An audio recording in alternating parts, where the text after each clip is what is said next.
Hi good morning. അപ്പോൾ നമ്മുടെ ഇന്നത്തെ റെസിപ്പി ഒരു അടിപൊളി മെഴുക്കുരട്ടിയാണ് കേട്ടോ. നമ്മുടെ അച്ചിങ്ങയും കരിക്കും ചേർത്തിട്ടുള്ള മെഴുക്കുരട്ടിയാണ്. അപ്പോൾ നിങ്ങൾ എന്തായാലും ഈ ഒരു മെഴുക്കുരട്ടി കരിക്ക് കിട്ടുമ്പോൾ ഉറപ്പായിട്ടൊന്ന് ട്രൈ ചെയ്ത് നോക്കുക. വളരെ ടേസ്റ്റി ആയിട്ടുള്ളൊരു മെഴുക്കുരട്ടിയാണ്. നമുക്ക് ചോറിൻ്റെ കൂടെയും കഞ്ഞിയുടെ കൂടെയും ഒക്കെ കഴിക്കാം. വെറുതെ കഴിക്കാനും ടേസ്റ്റാണ്. ഇടയ്ക്കൊന്ന് സ്പൂണിൽ ഒരു 11 മണിയൊക്കെ ആകുമ്പോൾ നമുക്ക് വെറുതെ എന്തെങ്കിലും കഴിക്കാൻ തോന്നുകയാണെങ്കിൽ ഇതുപോലെയുള്ള മെഴുക്കുരട്ടിയൊക്കെ ഉണ്ടാക്കി കഴിക്കുകയാണെങ്കിൽ ഹെൽത്തിനും വളരെ നല്ലതാണ്. അതുപോലെ തന്നെ നമ്മൾ ഈ വറുത്ത് പൊരിച്ച സാധനങ്ങളൊക്കെ കഴിക്കുന്നതിനേക്കാൾ വളരെ നന്നായിരിക്കും. അപ്പോൾ നമുക്ക് എങ്ങനെയാണ് നമ്മുടെ അച്ചിങ്ങയും കരിക്കും മെഴുക്കുരട്ടി ഉണ്ടാക്കുന്നതെന്ന് നോക്കാം. നമുക്ക് നമ്മുടെ അച്ചിങ്ങ കരിക്കും മെഴുക്കുരട്ടിക്ക് ആവശ്യമായിട്ടുള്ള ഇൻഗ്രീഡിയൻസ് നോക്കാം. നമ്മളിപ്പോൾ 2 കരിക്ക് എടുത്തിട്ടുണ്ട്, 1/2 കിലോ അച്ചിങ്ങ എടുത്തിട്ടുണ്ട്. ഇതിലേക്ക് വേറെ ആവശ്യമുള്ളത് വറ്റൽമുളക് ക്രഷ് ചെയ്തത്, അല്ലെങ്കിൽ ഒരു 10 വറ്റൽമുളക് നിങ്ങൾ മിക്സിയിൽ ഒന്ന് കറക്കി എടുക്കുക, അല്ലെങ്കിൽ 1.25 table spoon Kashmiri chilli powder ചേർക്കാം. എരിവുള്ള മുളക് പൊടിയാണെങ്കിൽ 1 ടേബിൾ സ്പൂൺ ചേർക്കാം.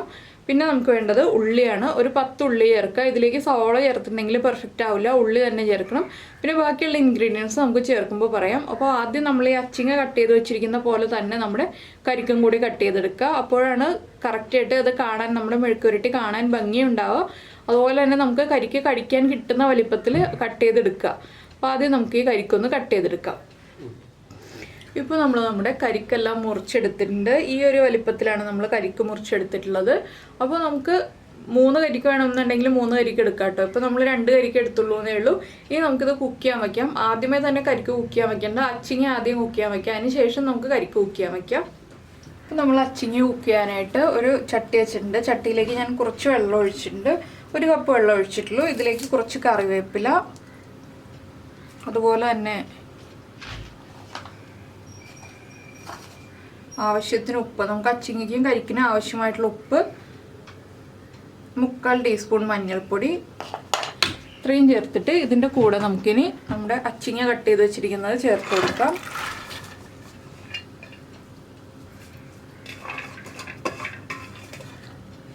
ഈ അച്ചിങ്ങ ഒന്ന് നന്നായിട്ട് തിളച്ച് കുക്കായി വരട്ടെ. അപ്പോൾ കഴിഞ്ഞ ദിവസം നമ്മൾ നമ്മുടെ അച്ചിങ്ങയും ക്യാരറ്റും കൂടി മെഴുക്ക് വരട്ടി ഉണ്ടാക്കിയില്ലേ, അപ്പോൾ എനിക്ക് കുറച്ച് കമൻസ് വന്നിരുന്നു, അച്ചിങ്ങ വെള്ളം ഒഴിച്ചിട്ട് അല്ലെങ്കിൽ പയർ വെള്ളം ഒഴിച്ചിട്ട് വേവിക്കില്ല, പയർ വെള്ളം ഒഴിച്ചിട്ട് വേവിച്ചിട്ടുണ്ടെങ്കിൽ കുഴഞ്ഞു പോകുമെന്ന് പറഞ്ഞിട്ട്. പക്ഷേ ഇത് വെള്ളം ഒഴിച്ച് വേവിച്ചാലാണ് കറക്റ്റ് വേവ് കറക്റ്റ് ആവുക. അല്ലെങ്കിൽ നമ്മുടെ പയർ കടിക്കുമ്പോൾ എനിക്ക് അത്ര ഇഷ്ടമല്ല, അതുകൊണ്ടാണ് ഞാൻ വെള്ളം ഒഴിച്ചിട്ട് വേവിക്കുന്നത്. നിങ്ങൾക്ക് വെള്ളം ഒഴിച്ച് വേവിക്കാൻ താല്പര്യമില്ലെങ്കിൽ വെള്ളം ഒഴിക്കാതെ വേവിക്കാം. നിങ്ങളുടെ നാട്ടിൽ ഏതുപോലെയാണോ ചെയ്യുന്നത് അതുപോലെ ചെയ്യുക. ആവിയിൽ വേവിച്ചെടുക്കാം.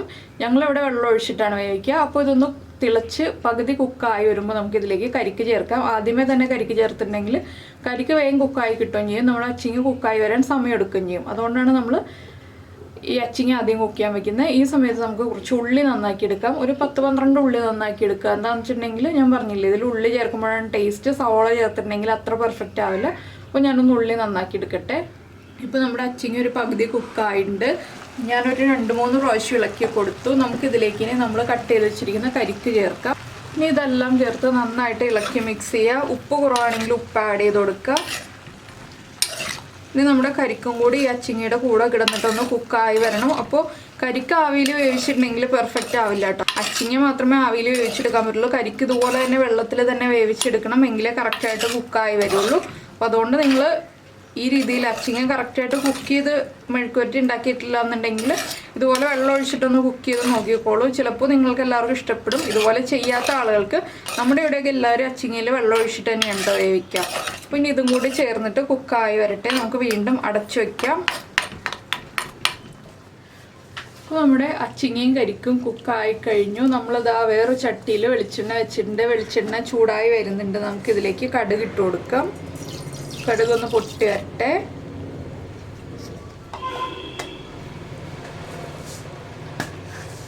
ഈ സമയത്ത് തന്നെ നമ്മൾ നമ്മുടെ ഉള്ളി എടുത്തത് ചതച്ച് വെച്ചിട്ടുണ്ട്. ഉള്ളി ഇതിലേക്ക് മുറിച്ച് ചേർക്കുന്നതിനേക്കാൾ ചതച്ച് ചേർക്കുന്നതാണ് ഈ ഒരു മെഴുക്കുവരട്ടിക്ക് ടേസ്റ്റ് ഉണ്ടാവും. അപ്പോൾ നമ്മൾ ചതച്ച് വെച്ചിരിക്കുന്ന ഉള്ളി ഇനി കടുക് പൊട്ടി കഴിയുമ്പോൾ ഇട്ട് കൊടുക്കാം.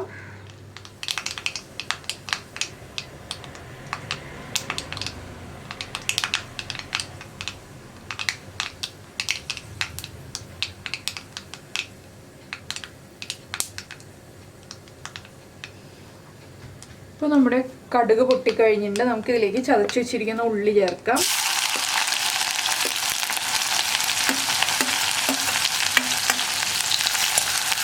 ഉള്ളിക്ക് ആവശ്യമായിട്ടുള്ള കുറച്ച് ഉപ്പ് ചേർക്കുക.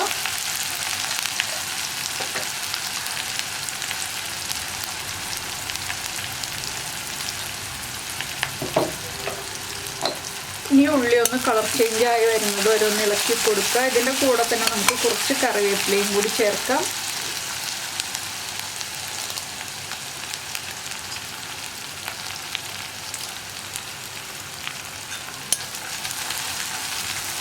നമ്മൾ അച്ചിങ്ങ വേവിക്കുമ്പോൾ കറിവേപ്പില ചേർക്കുന്നത് അച്ചിങ്ങയിലേക്ക് ആ കറിവേപ്പിലയുടെ ഫ്ലേവർ നന്നായിട്ട് പിടിക്കാനാണ്.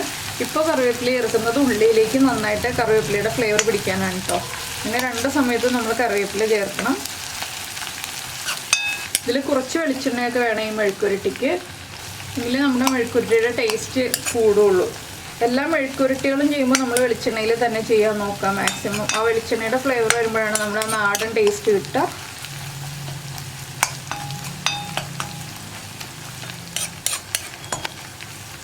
ഒരു 2 മിനിറ്റ് ഇളക്കി കൊടുത്തിട്ടുണ്ടെങ്കിൽ ഉള്ളി കുക്കായി വരും. ഒരുപാട് ബ്രൗൺ ആയി പോകണ്ട, ഒന്ന് കളർ ചേഞ്ച് ആയി തുടങ്ങിയാൽ മതി. നമ്മുടെ ഉള്ളിയൊക്കെ ഒന്ന് കടിക്കാൻ കിട്ടുമ്പോഴാണ് നമ്മുടെ മെഴുക്കുരുട്ടി കൂടുതൽ ടേസ്റ്റ് ഉണ്ടാവുന്നത്. അപ്പോൾ ഇതിലേക്ക് വറ്റൽമുളക് ചതച്ചതാണ് നിങ്ങൾ ചേർക്കുന്നതെങ്കിൽ ഞാൻ ചേർക്കുന്ന ടൈമിൽ ചേർക്കാം. മുളക് പൊടിയാണ് ചേർക്കുന്നതെങ്കിൽ കുറച്ചുകൂടി കഴിഞ്ഞിട്ടേ ചേർക്കാൻ പാടുള്ളൂ കേട്ടോ. മുളക് പൊടി വേഗം കരിഞ്ഞു പോകും, അതുകൊണ്ടാണ് നമ്മൾ മുളക് പൊടി ചേർക്കുമ്പോൾ കുറച്ചുകൂടി കഴിഞ്ഞിട്ട് ചേർക്കാമെന്ന് പറയുന്നത്. അതെപ്പോഴാണ് ചേർക്കേണ്ടതെന്ന് ഞാൻ പറയാം.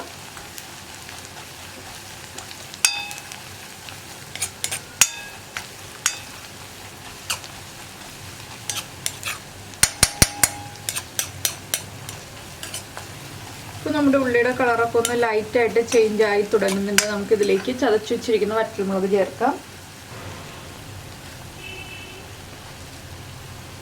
നമ്മുടെ കരിക്കിന് ചെറിയ മധുരമുണ്ട്, അതുകൊണ്ടാണ് നമ്മൾ ഇത്രയും വറ്റൽമുളക് ചേർക്കുന്നത് കേട്ടോ. ഇല്ലെങ്കിൽ ഇത്രയും ചേർക്കേണ്ട ആവശ്യമില്ല. അപ്പോൾ ഇനി ഈ വറ്റൽമുളക് ചതച്ചതും ചേർത്ത് നന്നായിട്ടൊന്ന് ഇളക്കി കൊടുക്കുക.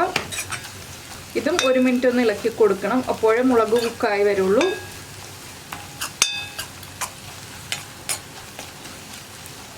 അപ്പോൾ നിങ്ങൾ മുളക് പൊടിയാണ് ചേർക്കുന്നതെങ്കിൽ ഉള്ളിയുടെ കളർ ഒന്നും കൂടി മാറി വരുമ്പോൾ, ഒന്നുകൂടി ഒന്ന് കളർ ഡാർക്കായി വരുമ്പോൾ നമുക്ക് മുളക് പൊടി ചേർക്കാം.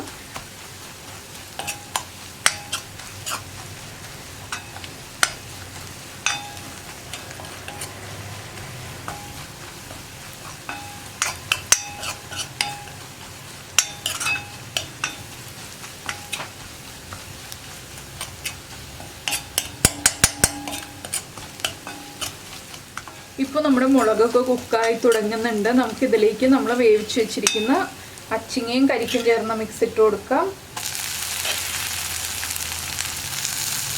കുറച്ച് വെള്ളം ഉണ്ടെന്നുണ്ടെങ്കിൽ നമുക്ക് ഈ ഉള്ളി മുളകൊക്കെ നമ്മുടെ അച്ചിങ്ങയിലേക്കും കരിക്കിലേക്കും നന്നായിട്ട് പിടിച്ചു വരും. ചെറിയൊരു നനവ് ഉണ്ടാവണം, വല്ലാതെ ഡ്രൈ ആക്കി എടുക്കേണ്ട. ഇനി നമുക്കിതെല്ലാം ചേർത്ത് നന്നായിട്ടൊന്ന് ഇളക്കി മിക്സ് ചെയ്തെടുക്കാം.